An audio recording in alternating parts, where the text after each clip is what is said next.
किसान भाइयों नमस्कार। आज का विषय है फसल सुरक्षा रसायन बनाम मानव जीवन। चूँकि हमसे जब किसान कोई बात करता है तो उनके सवाल यही रहते हैं कि सचान साहब, इस फसल में एक लाल चींटी है, इस फसल में एक तना छेदक है, इस फसल में फ्रूट फ्लाई है, इस फसल में सूट बोरर है, इस फसल में वाइट ग्रब है, इस फसल में ये बीमारी है। ज़्यादातर बीमारियों को लेकर के उनकी बात होती है और मैं कहता हूँ कि कोई बीमारी, कोई कीट नहीं है इस संसार में, कहीं कोई बीमारी नहीं है, कहीं कोई कीड़ा नहीं है, और बीमारी और कीड़ा जो है मेरे दिमाग में है। दरअसल ये बीमारियां और ये कीड़े लगते क्यों हैं, मैंने कई बार बोला। किसी फसल में, किसी भी फसल में कोई बीमारी है बीमारी। आपने भिंडी बोई, उसमें मोज़ेक लग गया। आपने टमाटर बोया, उसमें जड़ सड़न लग गया, है बीमारी। लेकिन ये बीमारी जो है फसल में, क्या वह किसी पेस्टिसाइड से, फंजीसाइड से ठीक हो सकती है? तो हमें बीमारी की तह पे जाना, व्हाट इज डिजीज, फसल में बीमारी लगती क्यों है। तो आपने सुना होगा कि फसल में बीमारी 3 कारण से लगती है। भूमि जनित,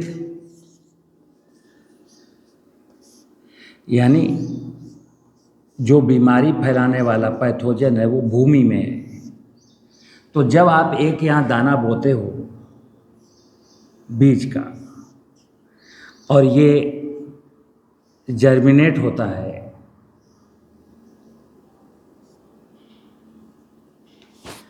और यहाँ पर बीमारी का पैथोजन मिट्टी में है, तो वो इसी क्रॉप में एंट्री मार जाता है और फसल बढ़ती रहती है। वो बीमारी का फंगस भी फसल के साथ बढ़ता रहता है। जब अनुकूल परिस्थितियाँ मिलती हैं तो बीमारी का सिम्टम्स शो कर देता है।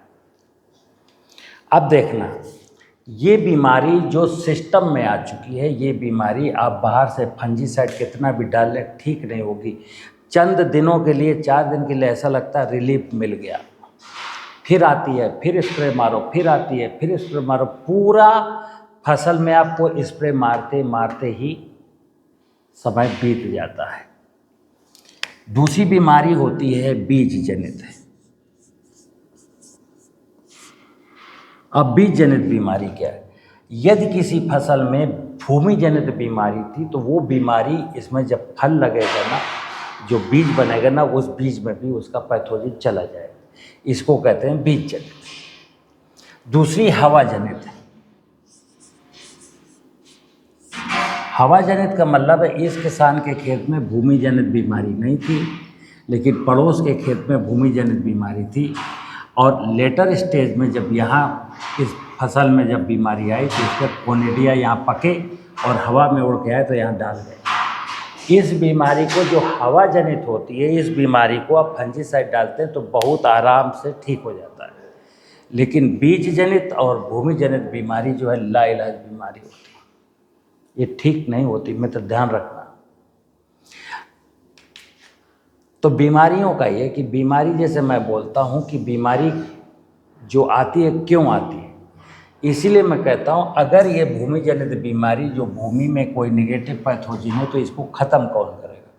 तो इसको जो जीवामृत के जीवाणु हैं, इसलिए मैं बार बार बोलता हूँ जंगल का जीवामृत। लेकिन लोगों को बाजार कंफ्यूज करता है, गोबर डाल दो, गौमूत्र डाल दो। मेरी गारंटी है, कई बार बोला हूँ कि जिस किसान ने टमाटर, मिर्चा, बैंगन, करेला, कद्दू, शिमला मिर्च कुछ भी लगाए,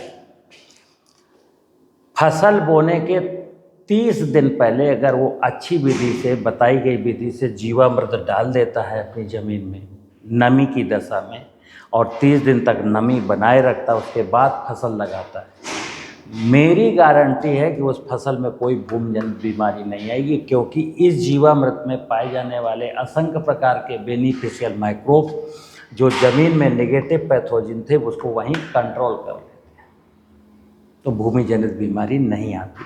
और 80 to 90% बीमारियाँ, 80 से 90% बीमारियाँ भूमि जनित ही हैं, और 80 से 90% जो पेस्टिसाइड फंजीसाइड खर्च हुआ इसी में खर्च हुआ। तो मैं कहता हूँ कि बीमारी को ऐसे जड़ से ख़त्म करते हैं जीवामृत के माध्यम से। जो हवा जनित बीमारियाँ, उसके लिए मैं संजीवनी खाद की बात करता हूँ।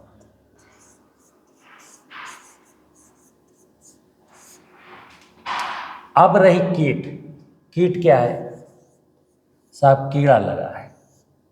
और मैं कई बार उदाहरण देता हूँ कि जंगल में चलिए मेरे साथ, आप अकेले चले जाइए, और जो बहुत इस बारे में जानकारी प्राप्त करना चाहता हो, कोई बड़े से बड़ा साइंटिस्ट दुनिया का, जो कहता नहीं बीमारियां होती हैं, बीमारियों में फंजीसाइड डालना पड़ेगा, इंसेक्ट आएगा उसको इंसेक्टिसाइड डालना पड़ेगा, तो वो चले मेरे साथ जंगल। मैं दिखाऊंगा मित्र कि जंगल में किसी भी वनस्पति में, जंगल में तो बहुत सारी वनस्पतियाँ, किसी भी वनस्पति में किसी भी प्रकार की बीमारी नहीं, और किसी भी वनस्पति में किसी प्रकार का कीड़ा नहीं है। कारण क्या है? 2 कारण मैं अक्सर बताता हूँ कि बीमारी तो निगेटिव पैथोजन नहीं होंगे, उनको कंट्रोल नियंत्रित करने वाले जो बेनिफिशियल माइक्रोब्स हैं तो वो होंगे, तो बीमारी नहीं होगी। दूसरा, कीड़ों की 50% कीड़े तो वहीं ख़त्म हो जाते हैं जहाँ नाइट्रोजन की अधिकता नहीं होती। जैसे हम लोग खेतों में फसल में नाइट्रोजन चूँकि 250 रुपया की बोरी 300 रुपया की मिलती है तो दबा के देते हैं, खूब ग्रीनरी बढ़ जाती, तो फसल तो देखने में अच्छी लगती, लेकिन कीड़ा बहुत आता है। जहाँ फसल में पोषक तत्वों का बैलेंस होगा उस फसल को इंसेक्ट कम नुकसान पहुँचाता है। अगला, कीड़ों को भी कंट्रोल करने के लिए नाना प्रकार के पक्षी होते हैं, तो चूँकि हमने खेत को पूरा नेकेड कर रखा है, कोई झाड़ झंखाड़ पेड़ पौधा नहीं है, तो चिड़िया नहीं है, इसलिए वो इंसेक्ट को कंट्रोल करने का कोई मतलब है ही नहीं दूसरी चीज़ प्रकृति में। तो ज़मीन भी खराब है जिसमें पोषक तत्व तो नहीं है, तो यूरिया डालता हूँ तो इंसेक्ट ज़्यादा, वो फसल अच्छी लगती है।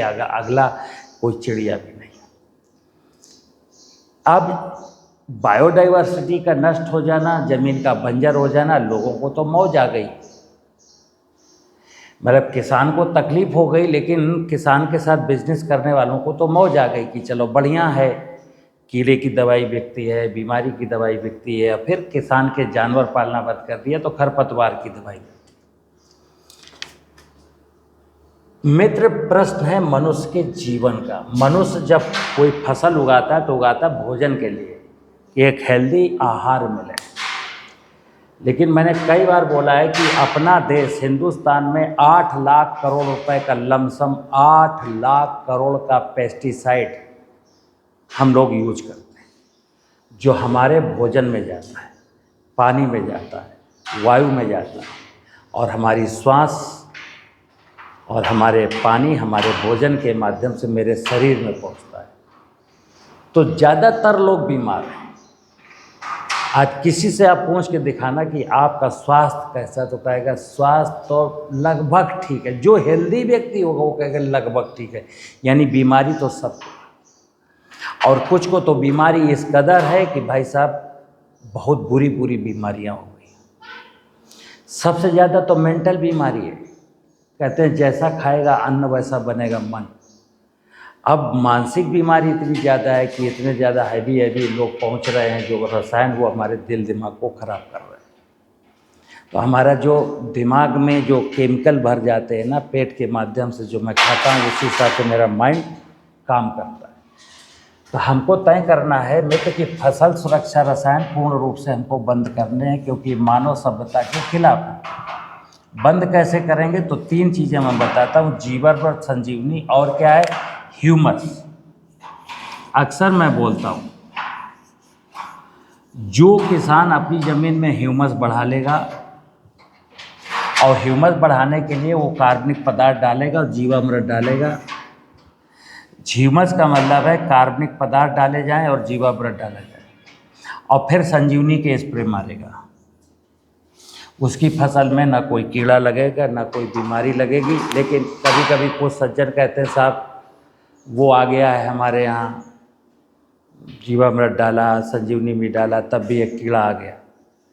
तो मैं कहता हूँ मित्र, हमारे पूर्वज कहते थे आप घबराइए नहीं, आप डरिए नहीं।